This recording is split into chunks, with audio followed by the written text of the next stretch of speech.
Saben,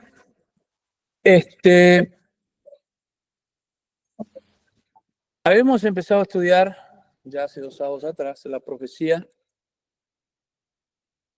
de las 2300 tardes y mañanas, ¿verdad? Y que dentro de esa profecía, que arranca en el 457 y termina en el año 1844, hay otra profecía más que la profecía de las 70 semanas que estudiamos y terminamos el jueves pasado. Pero hay otra profecía más, que es la profecía de los 1260 días, años, o 42 meses, o tiempos, y la mitad de un tiempo. Que esa la vamos a estudiar más adelante para poder llegar a 1844 y qué pasó antes, 2 años antes, 3 años antes. ¿Sí? O mejor dicho, del año 1832 en adelante. ¿Quién fue el que tomó protagonismo? Y fue Guillermo Miller. Pero, como no tuve tiempo de anexar esa profecía, yo había dicho la última semana que estudiamos que íbamos a estudiar los 2 pactos y las 2 leyes. Cosa que es muy, muy, muy importante. Así que vamos a dar estudio a esto, porque esto nos va a abrir la mente a aquel que no la estudió nunca y a lo que las hemos estudiado. Bueno, vamos a memorizar, porque siempre hay cositas que se olvidan por tener una memoria muy frágil y está bueno repasarlas, ¿sí? Los 2 pactos y las 2 leyes.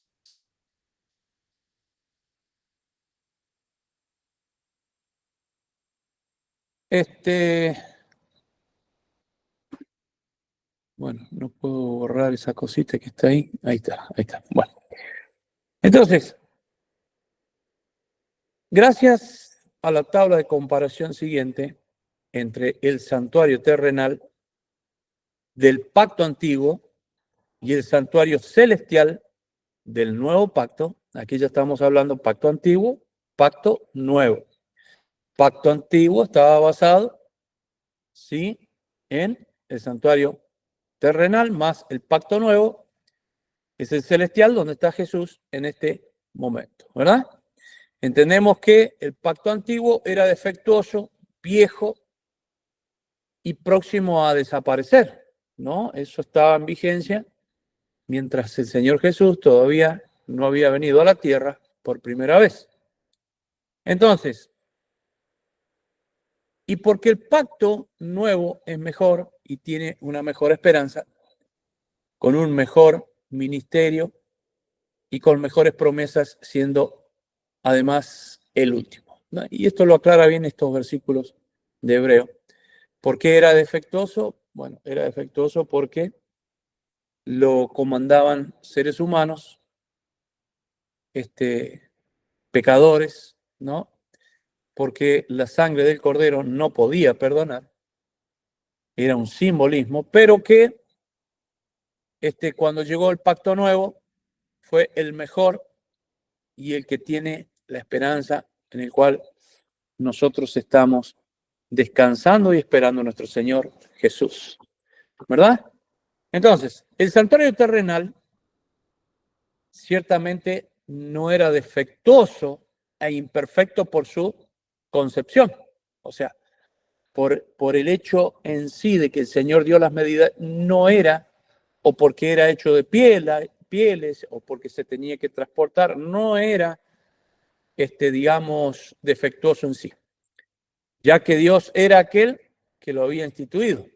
Era perfecto en su forma y en su significado, pero defectuoso a causa de los seres humanos, como acababa de decir hace un momento, que trabajaban y cumplían su función en el santuario terrenal, y una causa de los sacrificios imperfectos también, ¿no? Porque la sangre, como decía, no era capaz y nunca lo podrá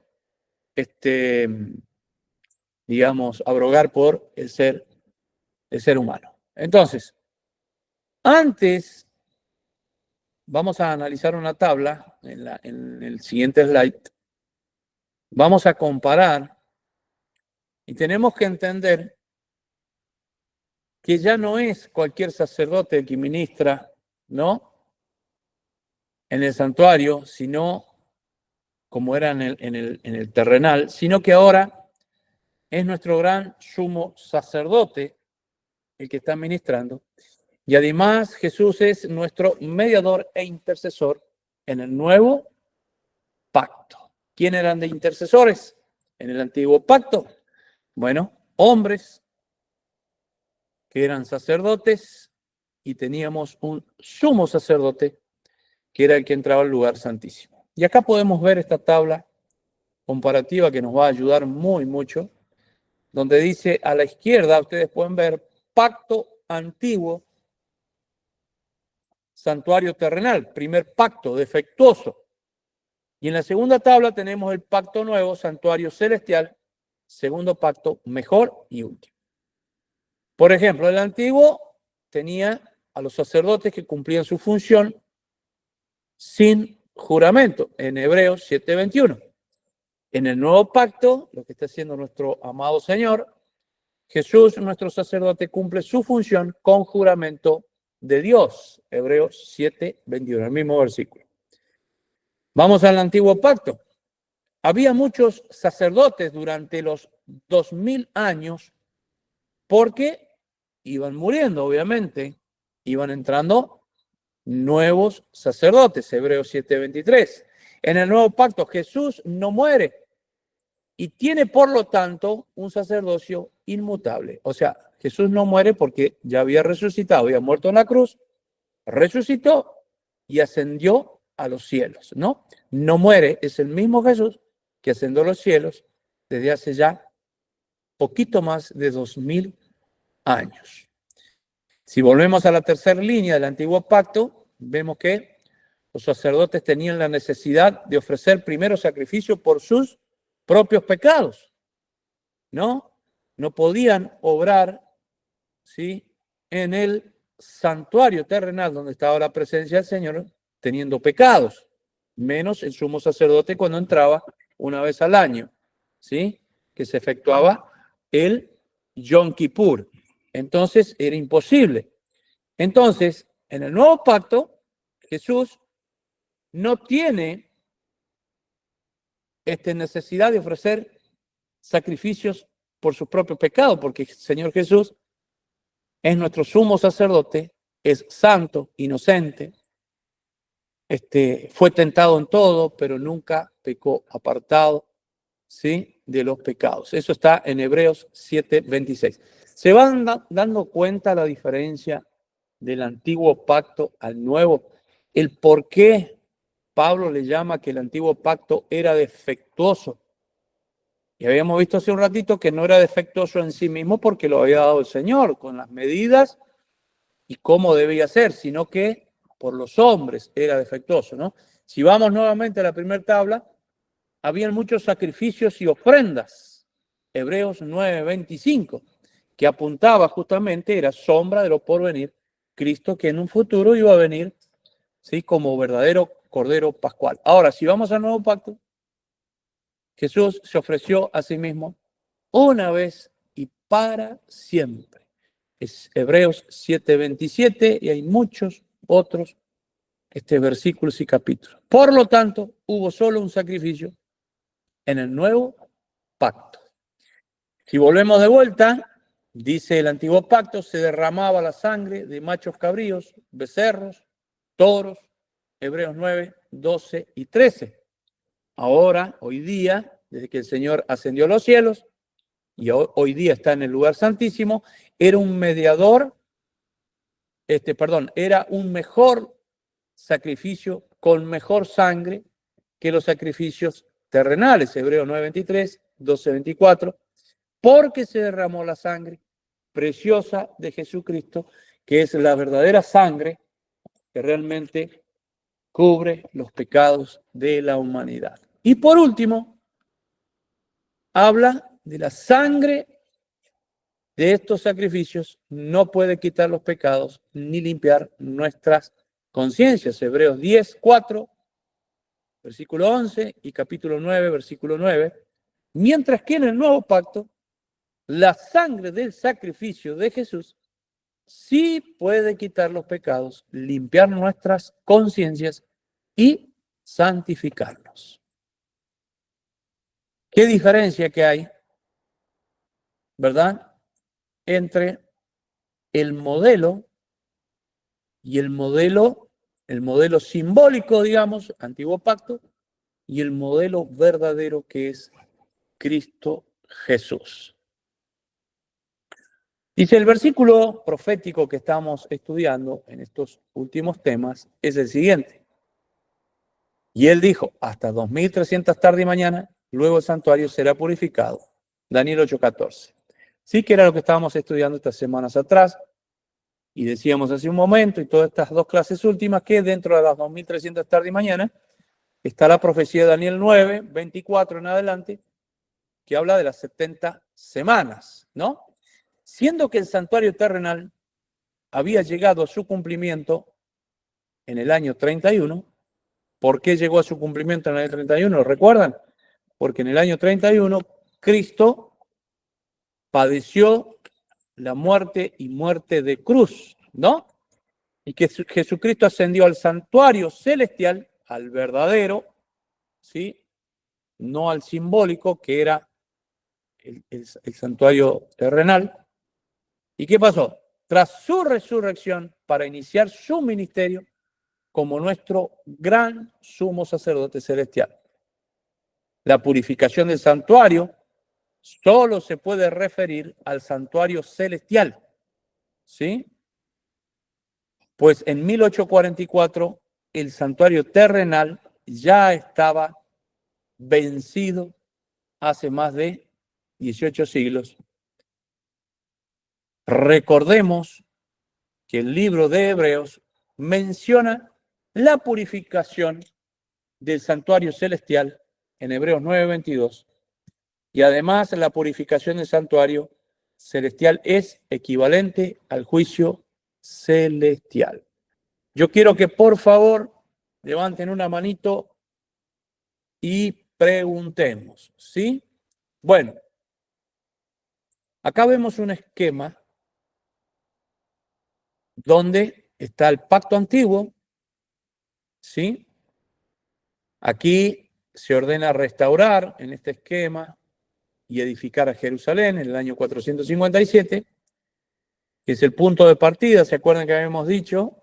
Antes de Cristo, con Artajerjes, tanto de las profecías de Daniel 8:14 como de la profecía de Daniel 9:24 en adelante, que son las 70 semanas.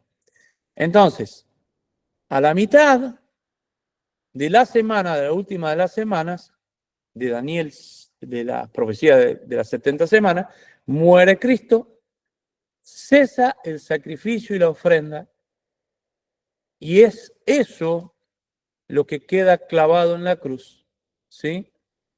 Toda la ley ceremonial, y es cuando el velo se rasga en dos, como lo estuvimos viendo en la clase pasada. A partir del año 31, cuando Cristo muere, resucita, va al cielo, entra al santuario celestial.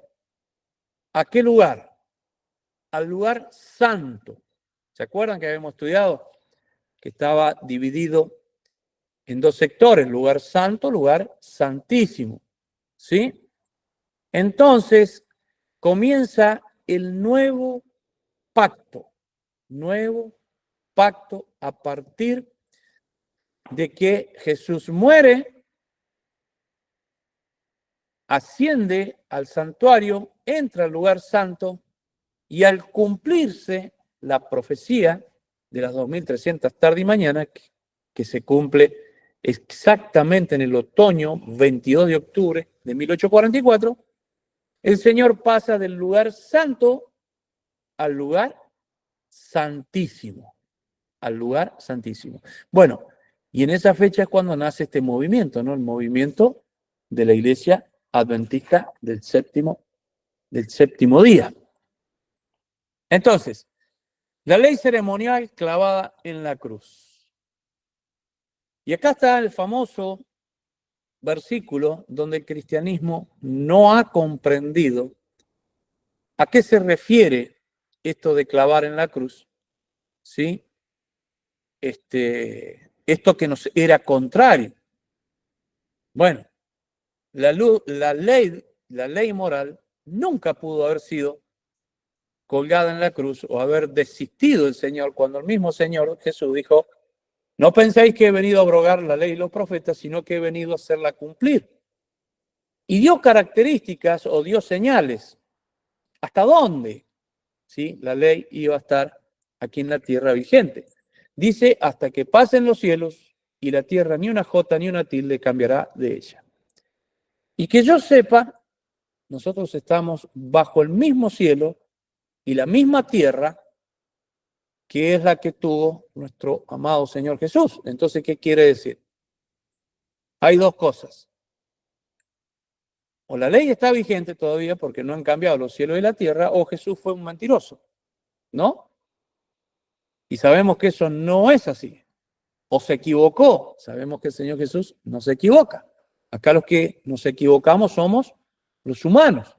Entonces el versículo 14 dice: y anulando el acta de los decretos que había contra nosotros, que nos era contraria, quitándose de en medio y clavándola en la cruz. Ahora, ¿ustedes se imaginan, hermanos, que el Señor con su muerte haya dejado sin defecto la ley moral? O sea, ¿a quién se le puede ocurrir que el Señor dijo: no hay más ley, pueden hacer, solamente crean en mí, pueden hacer lo que ustedes quieran? Es imposible, ¿no? Es muy descabellado pensar y creer que Cristo hubiese hecho eso. 15.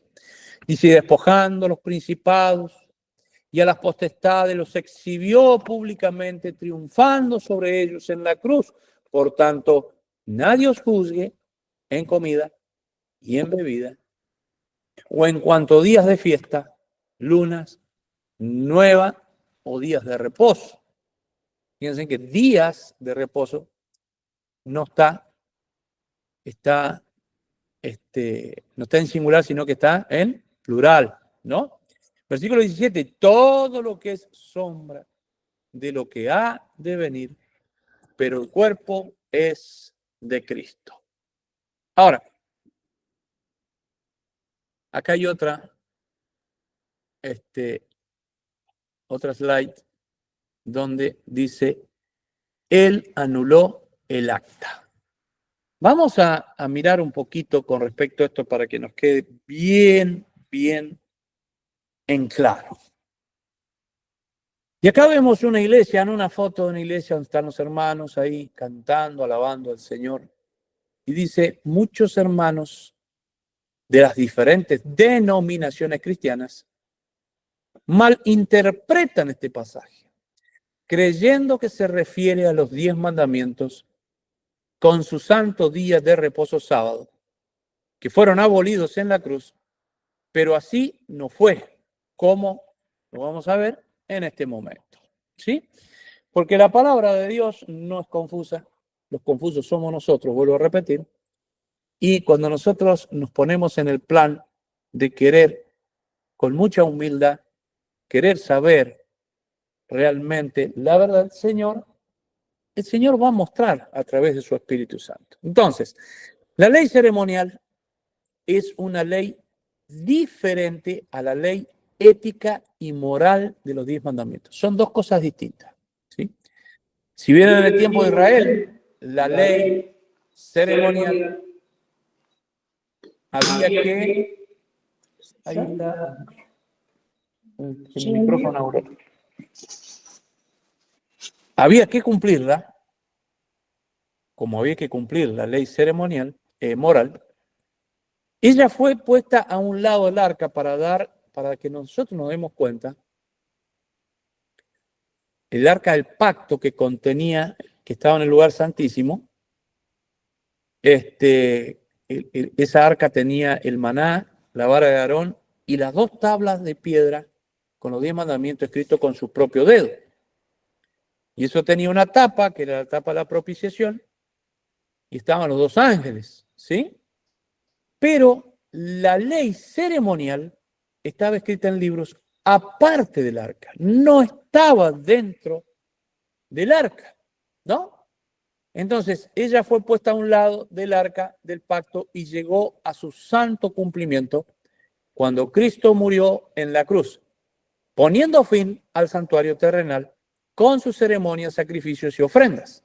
Es por eso que nosotros hoy día no tenemos que sacrificar más animales, ni tenemos que ir a un lugar o a un santuario para que nos reciba el sacerdote y así poder degollar ese animal para el perdón de los pecados, porque el verdadero Cordero Pascual ya murió en la cruz. ¿Entienden?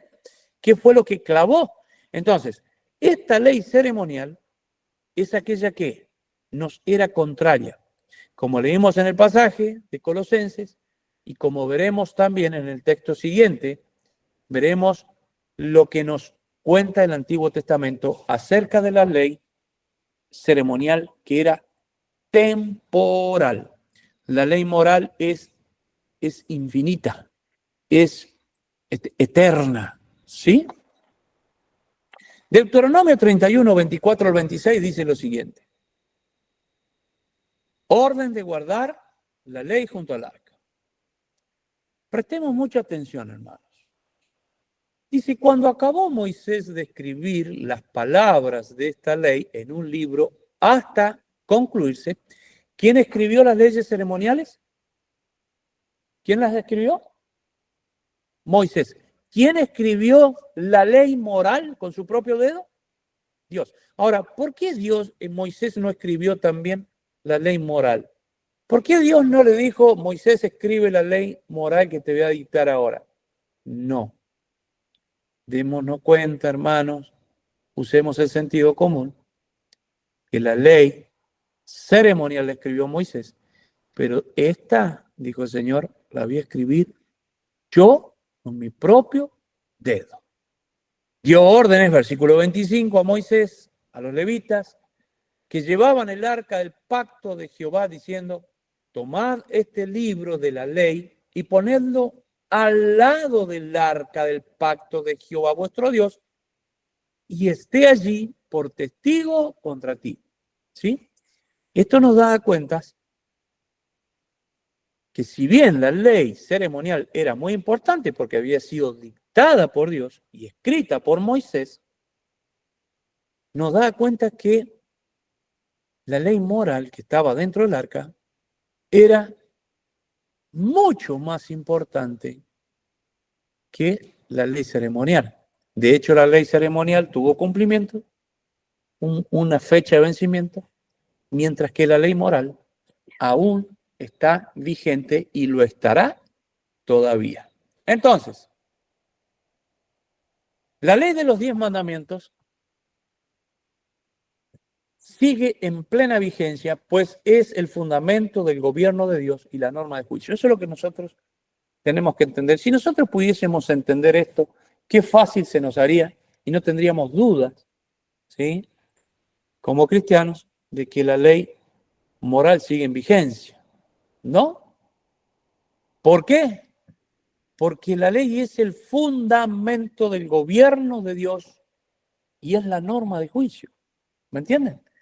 Mateo 5, 17 y 19, Santiago 2, del 10 al 12, ella se encuentra en el arca del pacto del santuario celestial. Ahora, ¿cómo lo sabemos? Bueno, Juan, en el año 80, el apóstol Juan, el que estaba preso en la isla de Patmos, ¿sí? Aproximadamente año 80, año 90 después de Cristo. Cristo ya había muerto hacía más o menos 50 años atrás. Y se le aparece el ángel Gabriel junto a Cristo y le revelan el Apocalipsis. ¿Y qué vio Juan? ¿Sí? ¿Qué vio Juan en el cielo en visión? Bueno, y dice, y el templo de Dios fue abierto en el cielo, Y el arca de su pacto se veía en el templo. ¿Qué se veía? El arca de su pacto. Pregunta, ¿qué tiene el arca de su pacto adentro? ¿Qué tiene? Las dos tablas de la ley moral. ¿Sí? Esto está en Apocalipsis 11:19. Bueno, si yo creo realmente lo que dice la palabra de Dios, bueno, con esto las dudas tienen que ser disipadas, hermanos. Ya no cabe dudas, no cabe dudas. Pero San Juan no vio el libro ceremonial en el santuario celestial, pues ella había sido justamente abolida en la cruz. ¿Vamos entendiendo, hermanos? Esto es muy fácil de entender. Cuando nos ponemos en el plan de Dios, cuando yo quiero estudiar por mí mismo, y siempre va a haber dudas o no voy a lograr entender. En este momento, el Señor nos está dando sabiduría para entender esto. Entonces, vamos a hablar un poquito más sobre el pacto antiguo. ¿Me podrán traer un vasito de agua, por favor? Hermana Joyce, sí, dígame. Pastor, Sí, buenas noches. buenas noches, hermana. Dios le bendiga. Gracias. ¿Qué pasó con esos libros, los libros de las leyes ceremoniales? ¿Qué pasó con ellos? Porque si bien usted dice que fueron colgados, pero que lo quemaron. Bien, cuando dice que fueron clavados en la cruz, es en forma simbólica. No es que ese libro fue clavado, puesto con un clavo y un martillo, ¿no? No, Es sí, sí, en yo forma entiendo. simbólica. Sí. Sinceramente no sé qué habrá pasado con eso. Eso se perdió o siguió, porque tenemos que tener en cuenta una cosa, que aún los judíos, ¿sí?, aquellos que no habían creído en el Mesías, siguieron sacrificando animales, siguieron con el protocolo del pacto antiguo. ¿Por qué? Porque por la sencilla razón que no reconocieron al Mesías, ¿no? Entonces ellos Pastor, tenían que seguir matando corderos. Ahora, en el tiempo que pasó con las redadas de las persecuciones de los imperios de los mismos judíos hacia los cristianos, judíos cristianos, y luego vinieron las persecuciones de los imperios romanos, donde fue la dispersación del pueblo de Israel.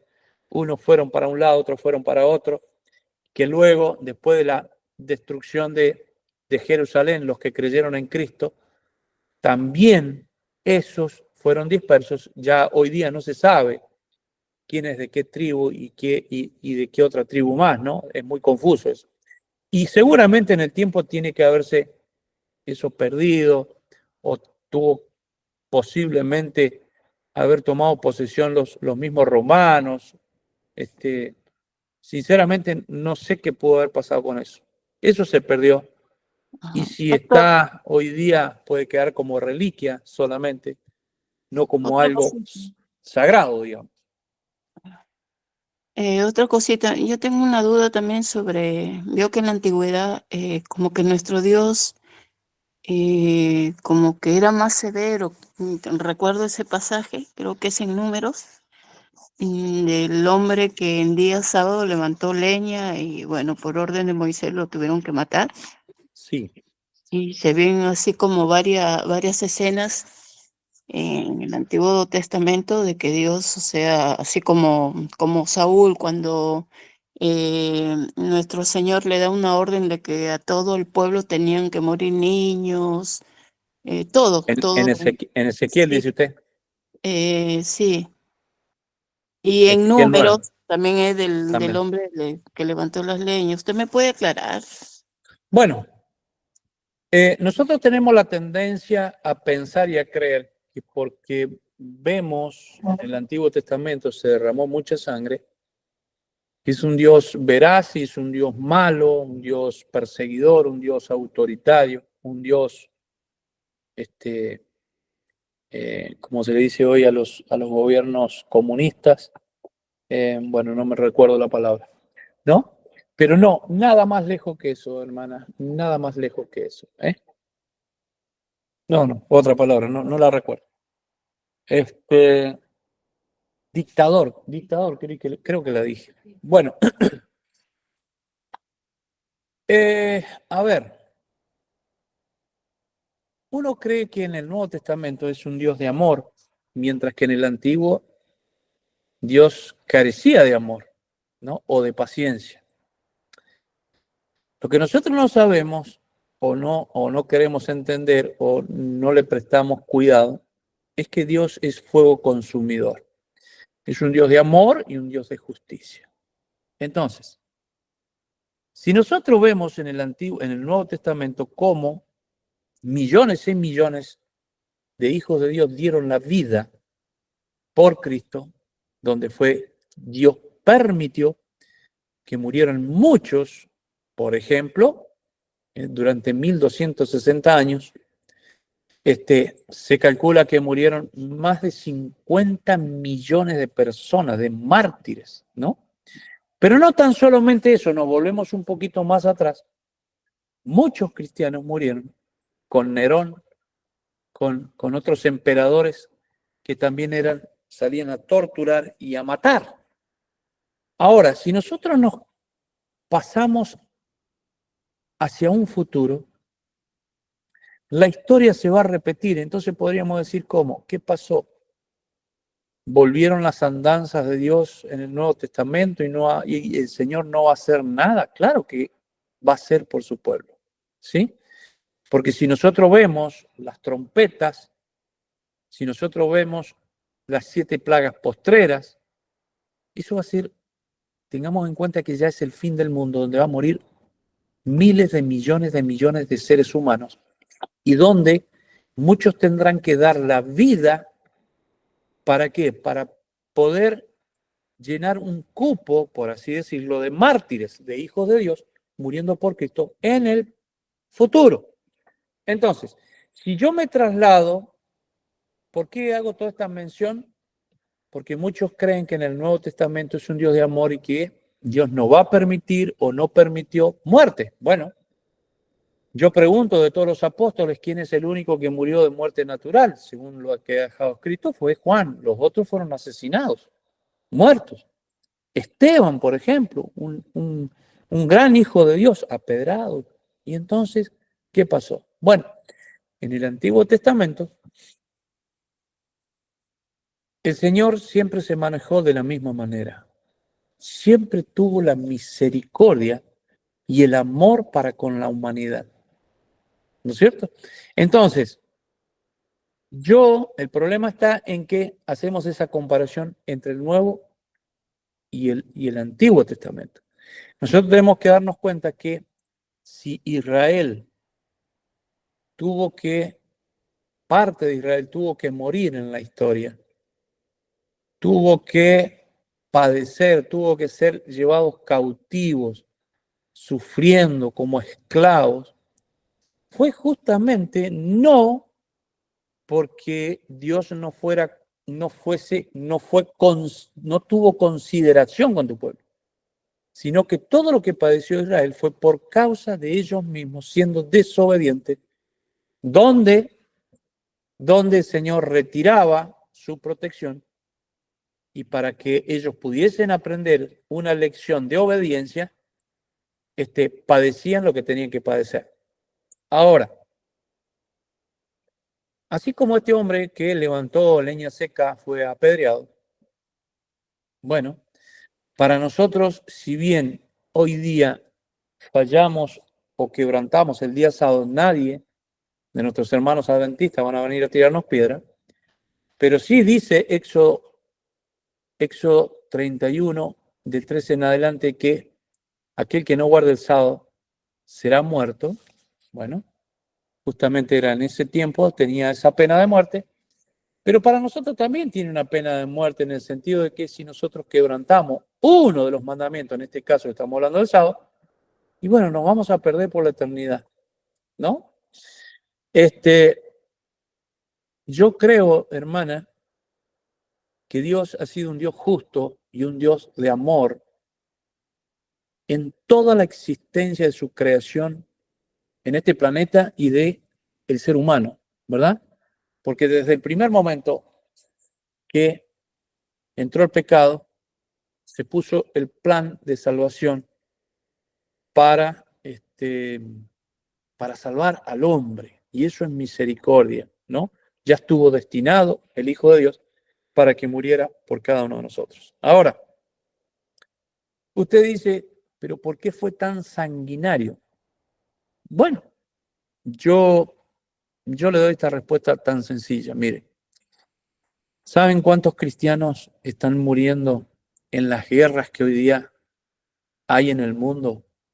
Y cristianos, ¿sí?, que no conocen de estos temas que estamos hablando, no conocen del sábado, no conocen de la ley, porque son solamente cristianos, y hay muchos que sí conocen y guardan el sábado, otros guardan el viernes, pero esos son los que persiguen a esto y dan muerte matando niños, matando ancianos, abuelas, ¿no? Entonces, vemos justamente en el libro de Ezequiel donde se ordena la matanza. Y hermana, ¿qué estaba haciendo el pueblo de Israel? O sea, si yo me aligero a pensar de que el pueblo pecaba y llegaba a la destrucción en su momento, yo no me estoy haciendo la idea de un Dios misericordioso. Cuando el pueblo moría, era porque Dios ya había agotado todas las instancias. ¿Con qué? Mandaba a sus profetas a amonestar como manda el profeta hoy del Antiguo Testamento, los apóstoles en los evangelios y en los escritos de la sierva del Señor, a amonestarnos. Pero claro, el pueblo, tras muchas veces de ser amonestado, no quería obedecer, y sabiendo que el pecado le causa repulsión a Dios, le causa náuseas, por así decirlo, y eso está expresado en el libro de Apocalipsis, capítulo 3, el versículo 14 en adelante, donde habla de la iglesia de la Odisea, que le va a vomitar de su boca. ¿Pero por qué lo va a vomitar? Porque es una iglesia que tiene pecado, porque es una iglesia arrogante, porque es una iglesia creída, y justamente esa iglesia habla de nosotros, la iglesia adventista, el séptimo día. Entonces, mi hermana, el Señor, cuánta paciencia le tuvo al pueblo, cuánta paciencia. Recordemos cuando iban por el desierto y empezaron a quejarse. En Egipto comíamos guisados con carne, comíamos esto, comíamos aquello otro. Y ahí el Señor perdió la paciencia de tanto que murmuraban, ¿no?, por lo que iba padeciendo Israel, hasta que, bueno, sabemos la historia, mandó codornices hasta que le salieron por las narices y murieron, y tantos otros que murieron, ¿no?, por ser desobedientes y no creer. Hermana, yo sé que puede haber alguna respuesta mucho más sofisticada, tal vez esto a usted no le colmó la expectativa de saber por qué, pero yo lo único que sé y que entiendo que Dios fue misericordioso desde el mismo momento que entró el pecado en el Edén, hasta que suenen los goznes de la puerta de la gracia y se cierren totalmente, ¿no? Por ejemplo, vemos la misericordia de Dios, porque si hablamos de matanza, que fue la matanza más grande que ha tenido la historia de la humanidad y de este planeta, fue cuando Noé por 120 años predicó y advirtió al mundo que se arrepienta. De hecho, la Biblia le llama el pregonero de justicia. ¿Qué hizo el mundo antediluviano? le hacía burla a Noé. Por eso es que nosotros tenemos que pensar siempre que hubo derramamiento de sangre, ¿sí? Cuando Dios lo permitió, fue porque Dios nunca hizo las cosas en secreto, siempre avisó por medio de sus profetas. Entonces, el ser humano no quiso, como hoy día, no quiere ser redimido, no quiere saber nada con el Señor. El Señor no le va a temblar la mano, como no le va a temblar la mano a este pueblo adventista del séptimo día, si no vive conforme a lo que el Señor ha dejado estipulado, hermano.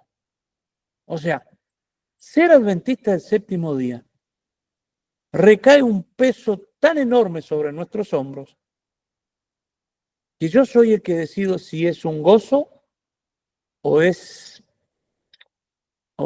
algo que no puedo soportar. Si yo digo, Señor, gracias por haberme elegido, voy a llevar con la frente bien en alto este mensaje de Dios debe hacerte, va a ser un gozo. Pero si no, ay de nosotros, porque la luz que le ha dado Dios a este pueblo no se lo ha dado absolutamente a nadie en la historia de la humanidad. Y yo me refiero, y doy fundamentos, en los escritos de la sierva del Señor. Y era lógico, hermanos, ¿por qué? Porque en el último tramo de esta historia de la humanidad, siendo que el Señor pasó del lugar santo al lugar santísimo, tenía que alumbrar no con velas, sino con reflectores potentes. Y cada uno de nosotros somos responsables. ¿Qué estamos haciendo con esa luz? ¿Qué estamos haciendo con esa luz? Ahora, yo recibí la luz y me creo superior a todos. Me convierto en un laodicense. El Señor me va a vomitar. Porque me las doy, me las creo, que me las sé todas y que nada me hace falta. Autosuficiencia propia. Pero el Señor me dice, no te das cuenta que eres un cuitado, un miserable.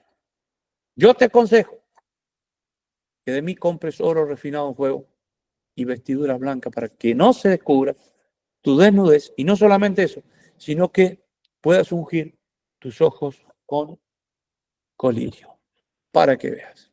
¿Verdad? Bueno, hermana Joyce, no sé qué tiene al respecto para decir. Gracias, hermano. Gracias porque esas eran las respuestas.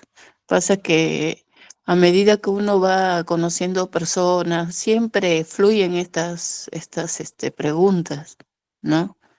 Y Seguro. a veces uno no tiene cómo responder, por lo que hay que estudiar mucho, como usted dice, tenemos que repasar una y otra vez como Amén. para recordar todos los mensajes de nuestro Señor.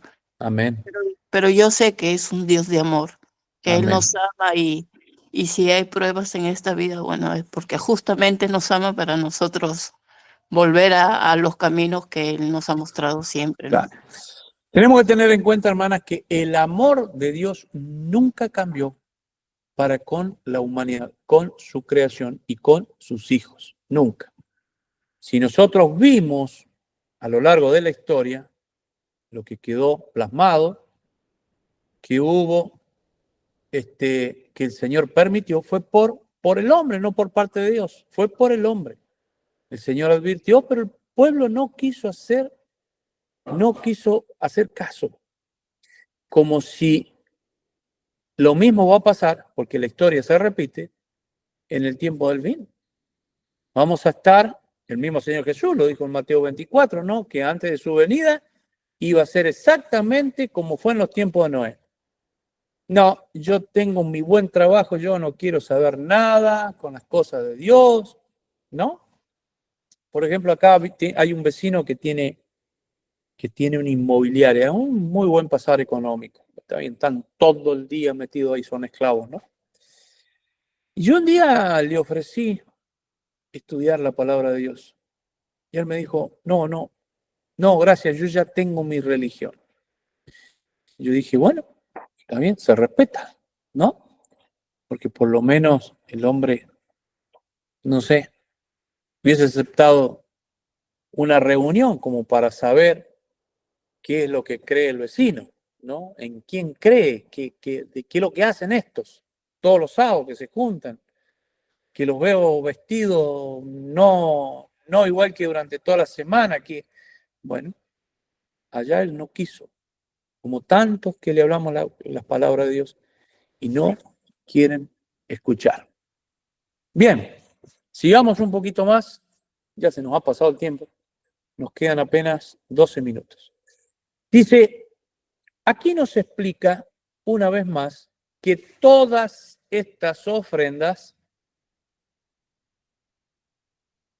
y sacrificios en relación a comidas y bebidas, abluciones y ordenanzas acerca de la carne, eran tan solo un símbolo temporal.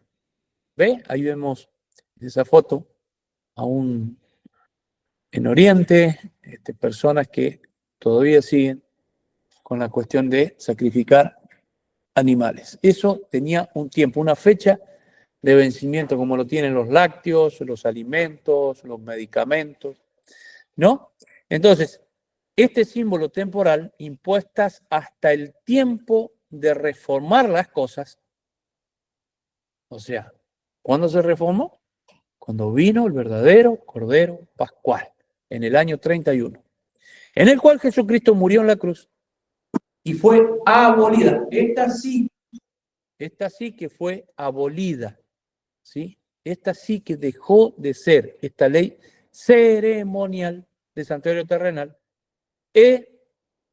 dando, mejor dicho, dando por inaugurado el nuevo pacto del santuario celestial. O sea, el terrenal cumplió su ciclo, cumplió su función y ya dejó de ser para tomar, ¿sí?, el nuevo pacto del santuario celestial. Entonces, nosotros vemos, ¿no? Y acá lo dice justamente en Daniel 9, 26, 27, cesó el sacrificio y la ofrenda. Ya lo decía el Señor Jesús a través de Daniel, como cerca de 400 años atrás, poco más de 400 años antes de Cristo, ¿no? Y hay otros versículos más también, Éxodo 25 y Levíticos capítulo 2. Sábados ceremoniales, porque justamente habla el capítulo 14 de Colosenses 2 ¿se acuerdan que decía? Hablaba de alimentos, hablaba de fiestas de lunas y de sábados ceremoniales, ¿no? Entonces, de aquí se agarran los cristianos para decir, ¿Ve que el sábado quedó clavado en la cruz? Bueno, vamos a darnos cuenta que esto no es así, ¿no? Entonces, el acta de los decretos se refiere a la ley ceremonial que tuvo su cumplimiento santo en la cruz.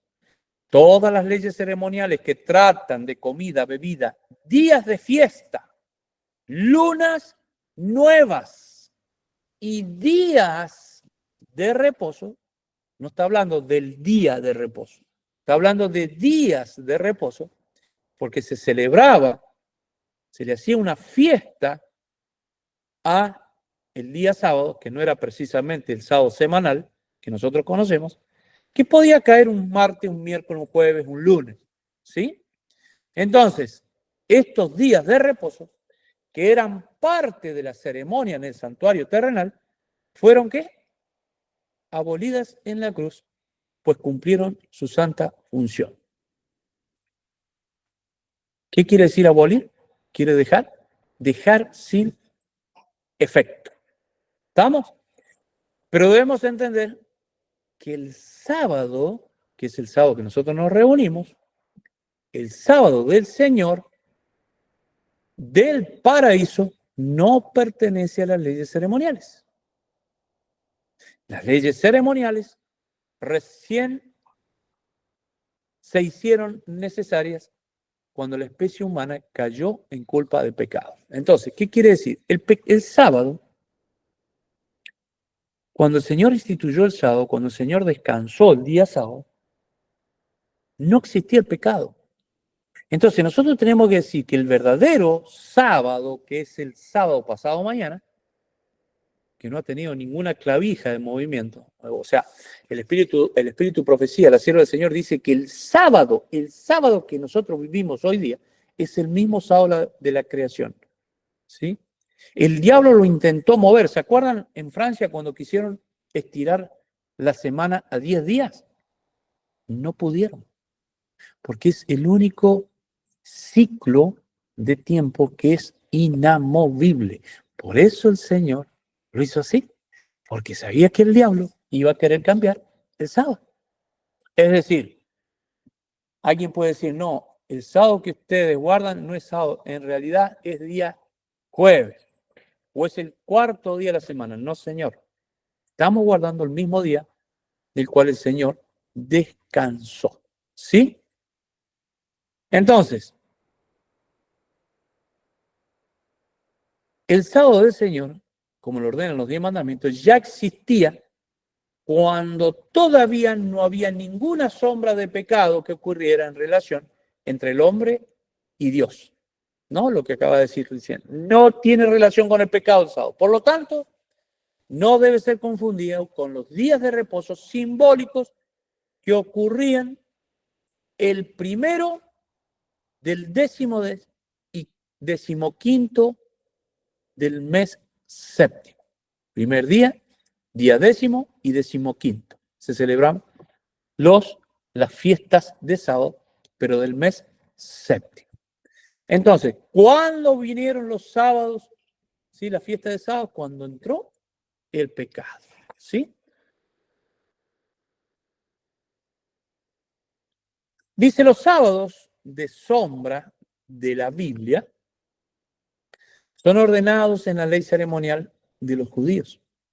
El sábado ceremonial, el primero y el séptimo del primer mes, Nisan, el Pentecostés, el día de las trompetas, en el día de expiación, y el primero y 8 días de la fiesta de las cabañas, 7 sábados anuales o ceremoniales, eran días adicionales, entendamos eso, eran días adicionales, bien determinados, fiestas religiosas, lo que nosotros llamamos fiestas, y que la Biblia también le llama fiestas solemnes.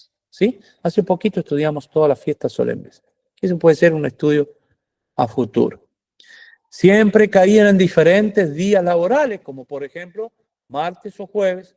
Sin embargo, fueron llamados días de reposo, o sábados, porque en ellos el pueblo descansaba como si fuese un sábado del ritmo semanal. ¿Sí? Vamos a ver una más y damos por concluido hoy el estudio. Dice, de modo que Colosenses 2:16 no se refiere al sábado como séptimo día de la semana, sino los sábados ceremoniales que que señalaban hacia el futuro.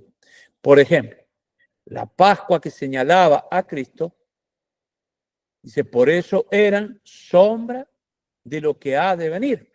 Esos sábados anuales o ceremoniales, ¿qué hacían? Avisaban el descanso laboral de los judíos como nuestros días festivos estatales, como nosotros hoy, por ejemplo, festejamos el 25 de diciembre, a ver otra fecha más, el 9 de julio, ¿no? Así ellos lo celebraban como celebramos esta fiesta nosotros, días patrios, como se le dice, ¿no? Entonces, acerca de estos sábados de sombra, y demás ordenanzas ceremoniales no son asuntos de conciencia para los creyentes desde la muerte de Jesús, ya que dejaron de tener significado. Porque nuestra Pascua, que es Cristo, dice Pablo, ya fue sacrificada por nosotros, por los cristianos, pero los cristianos sí debemos guardar los 10 mandamientos con el sábado del Señor. Yo creo que la palabra de Dios se explica por sí misma, hermano. Es clara. El Señor no es un Dios de confusión. Toda la escritura es útil, dice, para enseñar, para redarguir, para corregir. ¿Verdad? Y es lo que estamos haciendo nosotros. Aclarando ideas, conociendo, profundizando. Porque allí el Señor ha dejado un caudal de conocimiento para que sus hijos no anden perdidos, no choquen paredes, teniendo semejante ceguedad en los ojos. El Señor es un Dios de amor que ha estipulado todo en su palabra de Dios. No hay libro tan sabio como la Biblia, no existe. Y el Señor nos la ha dado para que la estudiemos. Pero el Señor no nos dejó solo y dijo, tomen, aquí está la palabra de Dios, esta es mi palabra, arréglensela como puedan. Traten de entenderla, no. Dijo el Santo Espíritu, el Espíritu Santo, que es el que nos da entendimiento. Dice la sierva del Señor que si el Espíritu Santo, sin la obra del Espíritu Santo, la muerte de Cristo en la cruz hubiese sido un fracaso. Así que no tengamos en menos la obra que el Espíritu Santo hace en nuestros corazones. ¿Alguna otra pregunta?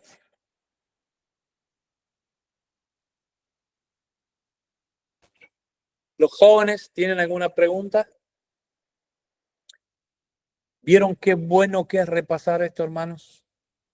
Cómo nos amplía la mente, los ojos del corazón, cómo nos hace ver, entender nosotros y entender qué engañados que están los cristianos. ¿Se dan cuenta? Ahora, ¿por qué? Porque no se estudia la palabra, no se la profundiza. ¿Me entienden? Así que bueno, yo no sé si hay alguna otra pregunta, algún comentario, quieren acotar algo. Si no, corto la grabación. ¿Cuántos hay? 7 personas, 7 hermanos reunidos. Lamentablemente, los hermanos de YouTube no están. Oremos mucho, hermanos, por los hermanitos de YouTube, porque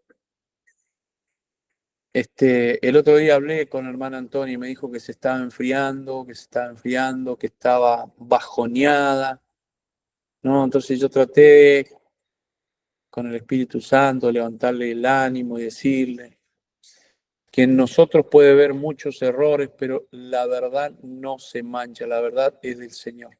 Así que oremos mucho por eso, hermanitos. Oremos mucho. Bien, voy a cortar la transmisión, detenerla